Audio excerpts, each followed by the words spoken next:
The world didn't expect it to happen this fast. But the morning of December 2nd changed everything.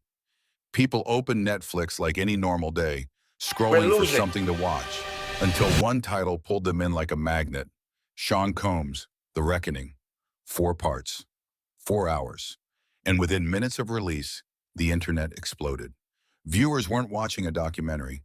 They were watching a man's entire empire fall apart in real time. Every episode dug deeper than the last.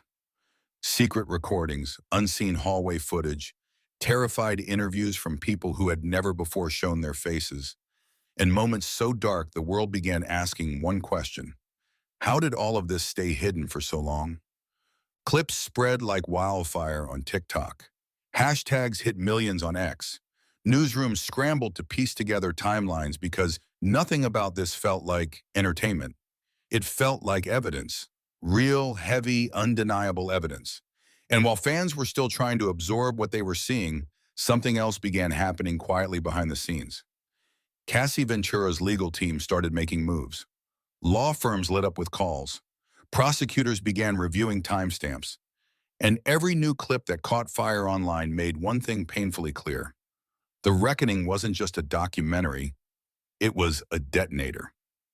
Before going deeper into this video, make sure to like this video, subscribe to our channel, and hit the bell icon. That's how you'll never miss any breaking updates like this. Now let's get back to the story. By the end of day 1, millions had finished the entire series. People were messaging journalists, tagging the court, demanding answers.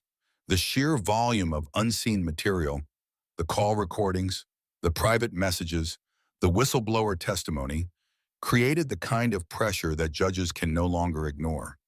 The truth wasn't whispered anymore. It was trending worldwide.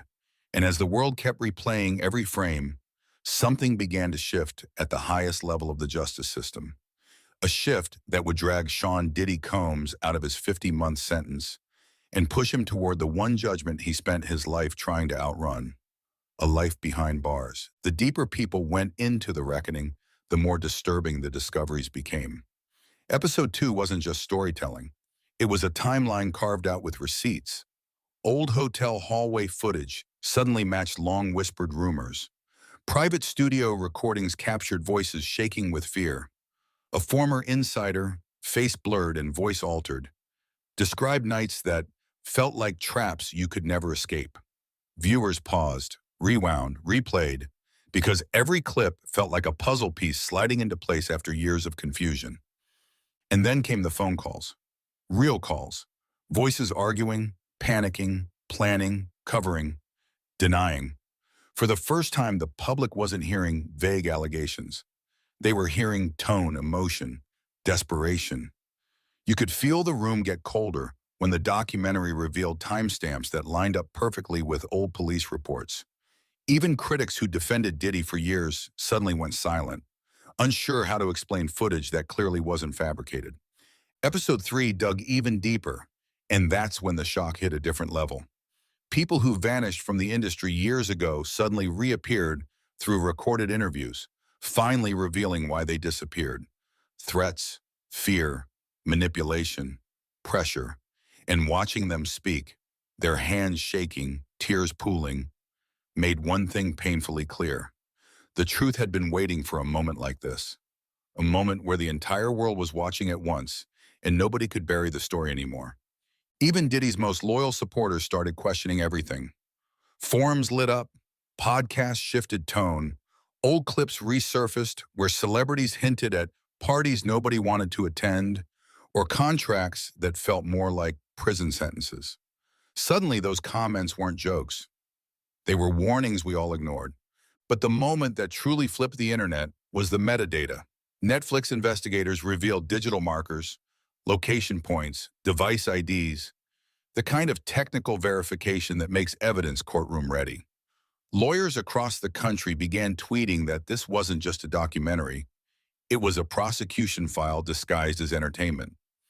And as each new revelation dropped, the pressure built higher and higher. Because while millions were watching this story unfold on their screens, something even bigger was moving in the background. Cassie Ventura's legal team wasn't just watching the documentary, they were preparing to strike. Cassie Ventura's legal team didn't waste a single second. While the world was still arguing online, her attorneys were already inside conference rooms with screens paused on the most explosive frames of the reckoning.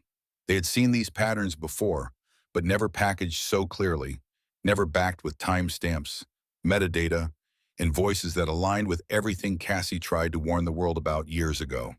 For the first time, her team had what they always needed, a blueprint of behavior, not just one incident. And that's what changed everything. They pulled out old files, reopened sealed folders, compared old statements to the newly surfaced recordings, and what they found was shocking even to them. Dates matching dates, names matching names, witnesses describing the same rooms, the same moments, the same fear. The documentary wasn't just confirming allegations. It was connecting dots the justice system never bothered to connect. By December 3rd afternoon, Cassie's attorneys drafted an urgent communication straight to Judge Arun Subramanian. And this wasn't a polite request. It was a legal shockwave. The message reportedly read, "Your Honor, we now possess significant, corroborated evidence from publicly released material that materially impacts the prior sentencing." In legal language, that's as close as you get to saying, the court made a mistake, and now the truth is out. Behind closed doors, calls started flying. Prosecutors reviewed the tapes. Digital forensics specialists authenticated the audio samples. Even former investigators who left the case years before were contacted again because suddenly the puzzle looked different. The documentary had cracked open everything that felt unclear in the original trial. And then something even more unexpected happened. Other victims began reaching out. People who never wanted to speak suddenly found courage after seeing familiar patterns on screen. Cassie's lawyers began receiving emails, voice notes, even old diaries. One individual wrote, "I thought nobody would believe me until Netflix finally showed what we lived through." This surge of new information pushed Cassie's legal team to act fast. They prepared a full evidence packet, interviews, decoded audio, visual verification, and within 48 hours, they scheduled a formal request for immediate judicial review. But the real turning point came when Judge Subramanian himself acknowledged the gravity of the situation.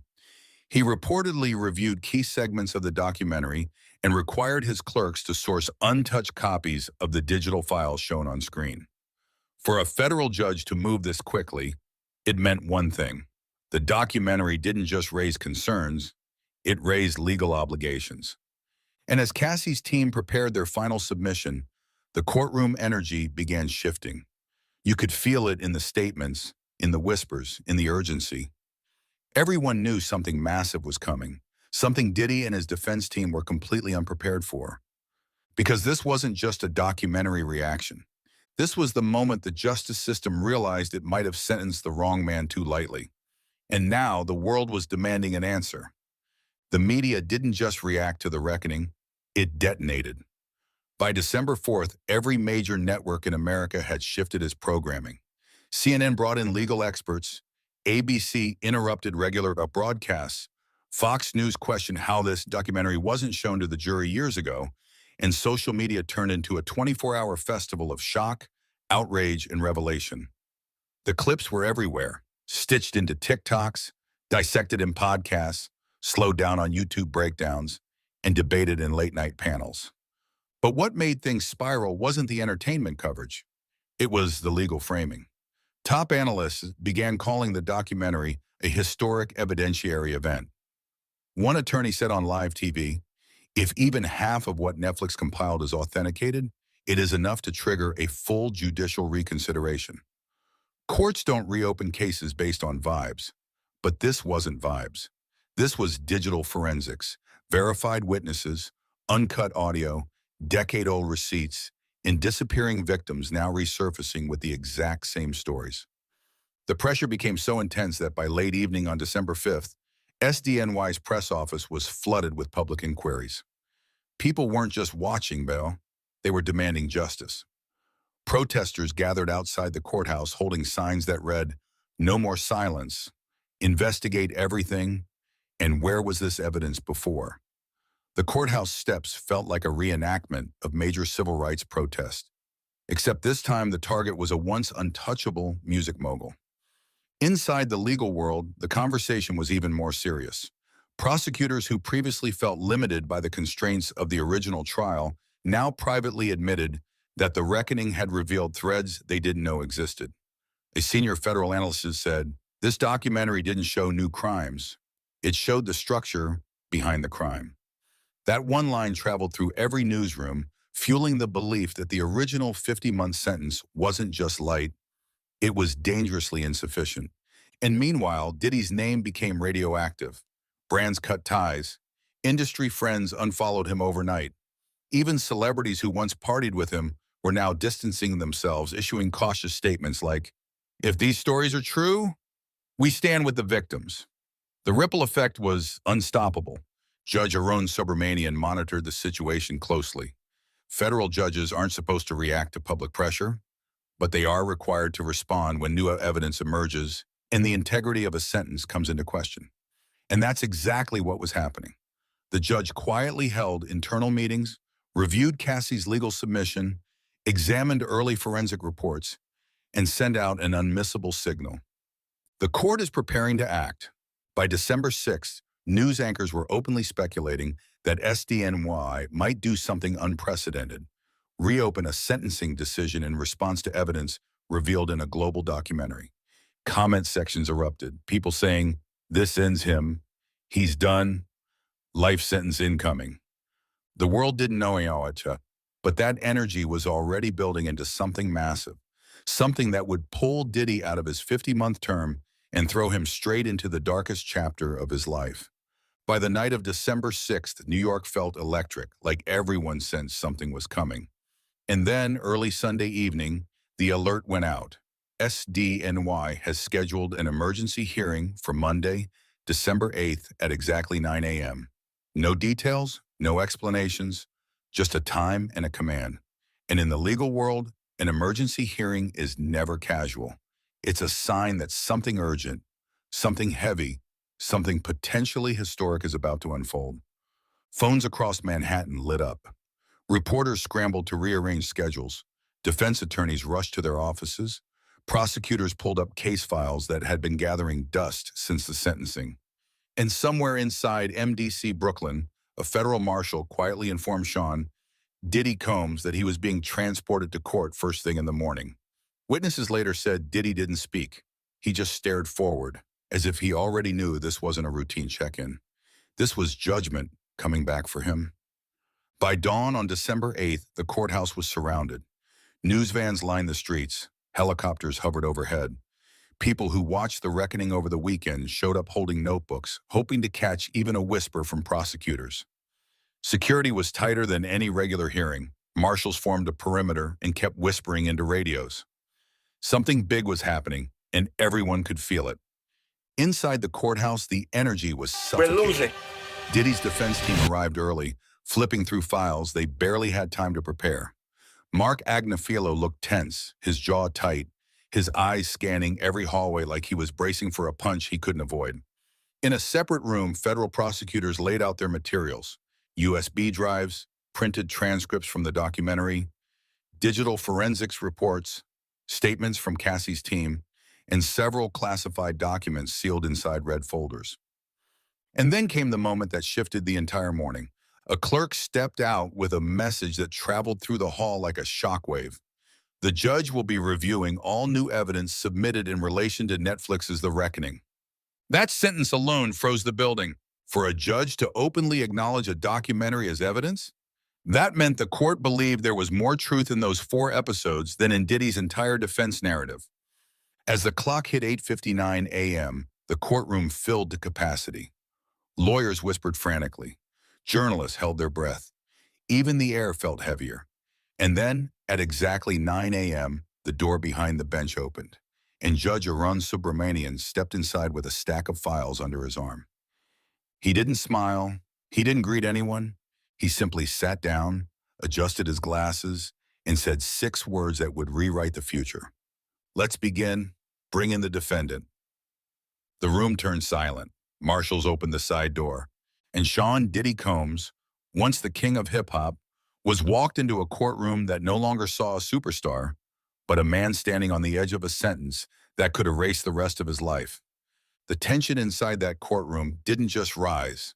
It tightened like a rope around everyone's throat. The moment Diddy sat down, the prosecutor stood with a confidence that told the entire room they weren't here to debate. They were here to prove. And the first thing they played wasn't dramatic, it was clinical. A simple screen lit up showing timestamps, metadata, and authenticated digital files pulled directly from the reckoning. The lights dimmed slightly, and suddenly the courtroom was watching the same clips the world had been replaying all week. But this time not as entertainment, as evidence. The hallway footage rolled first. Prosecutors paused it, zoomed into shadows, pointed out patterns of movement, timelines that matched sworn statements. Every click of the remote felt like another brick added to the weight on Diddy's shoulders. Then came the audio, uncut, unedited, the same recordings people online called the smoking gun. But hearing them inside a federal courtroom was different, colder. The voices carried fear, confusion, commands, promises, threats. One clip matched perfectly with a witness interview shown in the documentary. Another synced with an old police report. It was like watching puzzle pieces fall into place on their own, each one reinforcing what the previous one suggested. Diddy's defense tried objecting, context missing, hearsay, edited for narrative. But the prosecutors were ready. They pulled out certified forensic reports confirming the audio file's integrity. They showed server logs, device IDs, time-linked GPS data. It wasn't just a documentary anymore. It was a digital fingerprint of everything the original trial didn't fully examine. Agnifilo leaned toward Diddy several times, whispering rapidly, but Diddy just stared forward, motionless, jaw tight, eyes burning into the table. Every new detail prosecutors revealed drained more color from his face, and the courtroom felt it, the slow crumble of a defense that suddenly realized it was fighting a battle much bigger than opinion or narrative. This was data. This was structure. This was pattern. Then prosecutors brought out the statements from individuals who hadn't testified before. One by one, their words echoed through the room: fear, manipulation, pressure, isolation. Accounts separated by years, cities, circumstances, yet eerily identical in structure. The judge kept taking notes, flipping pages, highlighting lines. His expression never changed, but you could feel something shifting in him with every passing minute. And then, perhaps the most devastating blow, the comparison charts. Prosecutors displayed side-by-side timelines, the documentary sequences versus law enforcement's previous files. The alignment was terrifyingly precise. What once looked like scattered allegations now formed a narrative so consistent that even neutral observers in the courtroom were exchanging stunned glances.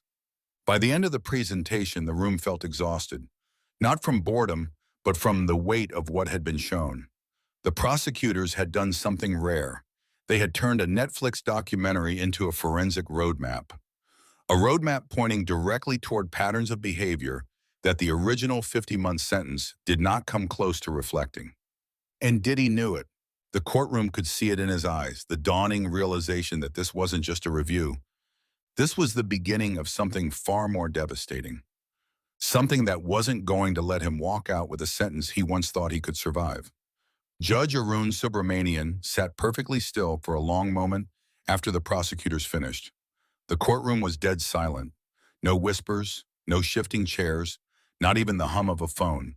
It felt like the entire building was holding its breath, waiting for the one person whose words could change the direction of this case forever. And then, slowly, the judge removed his glasses, placed them on the desk, and looked directly at Sean Diddy Combs. Everyone leaned forward, journalists tightening their grip on their pens, defense attorneys bracing themselves, prosecutors standing straighter. Even Diddy, who had spent most of the morning staring into the table, finally lifted his head. His eyes were red, his shoulders tense, as if he already sensed what was coming. The judge's voice came out steady but heavy. "Mr. Combs, the court has now reviewed evidence that was not available during your prior sentencing. Evidence that fundamentally shifts the understanding of your conduct, its scope, and its impact." The room froze. Agnifilo whispered something urgently, but Diddy didn't even blink. He just stared at the judge, breathing shallowly, gripping the table with trembling fingers. Judge Subramanian continued, flipping through highlighted pages as he spoke. The newly authenticated recordings, the corroborated statements, the digital trails, and the previously unseen footage establish a pattern of behavior far more severe than what this court initially considered. His tone tightened. This is no longer a matter of isolated incidents, but an orchestrated, repeated, and deeply damaging sequence of actions. A few gasps broke through the silence. Someone in the gallery softly murmured, "Oh my God!" But the judge didn't stop. With the public release of the reckoning, victims who feared speaking have now come forward. Evidence that lay buried for years has resurfaced, and this court cannot and will not ignore the full truth now in front of us. He paused again, letting the words settle like a weight across the room.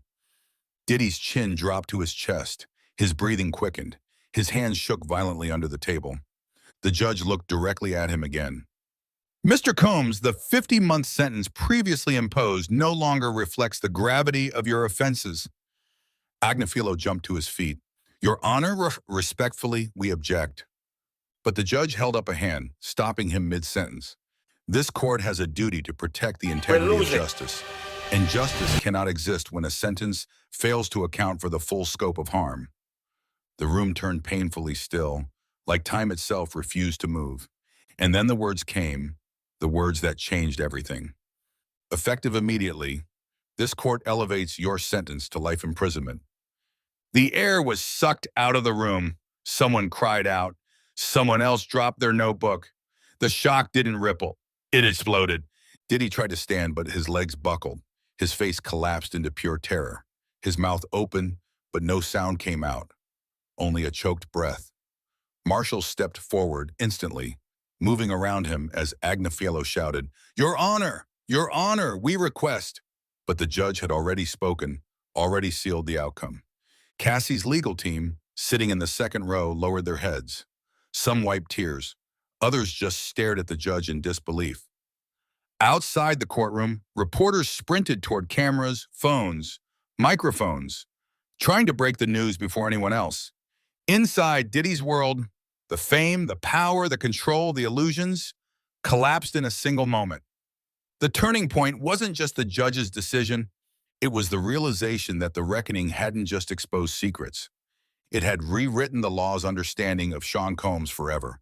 And the man who once lived above consequences was now being led away to face the one fate he feared more than anything, a life behind bars.